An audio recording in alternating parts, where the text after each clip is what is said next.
আল্লাহ বললেন আফালা ইয়ানজুরুনা ইলাল ইবিলি কাইফা খুলিকাত, উটকে কিভাবে আমি তৈরি করলাম এটা একটু দেখতে পারে না ওরা? আরে উটের দিকে তাকালেই তো ওরা উটের মালিক আমি আল্লাহরে খুঁজে পাবে।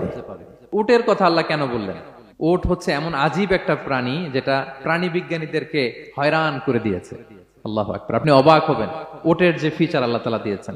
মক্কার লোকেরা উটের গোশত খাইতো, উটের দুধ খাইতো, উটের চামড়া দিয়ে দ্য ফাইনেস্ট লেদার তারা বানাতো, উটের উপর মাল নিয়ে বোঝাই করে এক প্রান্ত থেকে আরেক প্রান্তে পাড়ি দিত, নিজেরা উটের উপর রাইডিং করত।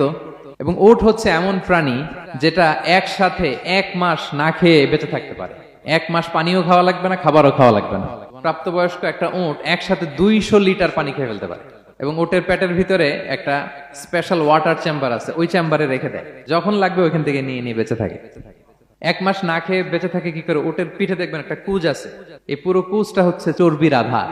ওটের যখন খাবার থাকে না মরুভূমিতে, মাসের পর মাস যখন চলে, ওই চর্বি থেকে এনার্জি নিয়ে সে মরুভূমিতে চলে, সে না খেয়েও বাঁচতে পারে।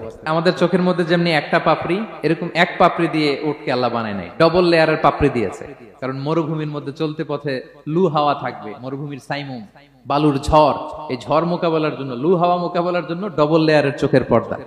একটা পর্দা ফেলে রাখে আর একটা খুলে সে হাঁটতে থাকে, তার কিছুই হয় না। সুবহানাল্লাহ। আমাদের 98 ডিগ্রি ফারেনহাইটে স্বাভাবিক তাপমাত্রা, তাই না? 99 ডিগ্রি হলে আমাদের জ্বর, 100 ডিগ্রি হলে জ্বর, 101, 2 সর্বোচ্চ আমরা সহ্য করতে পারি। এর বেশি যদি হয়, 103 ডিগ্রি হলে বেহুশ হয়ে যায় মানুষ। 4 ডিগ্রি হলে আমাদের দেহের ভেতরে যে কোষগুলো আছে এগুলো মরে যায়। কিন্তু একটা উট মরুভূমির তাপমাত্রায় প্রতিদিন 104 ডিগ্রি 5 ডিগ্রি তাপমাত্রা সহ্য করে খুব স্বাভাবিক উট চলতে পারে, তার কিছুই হয় না।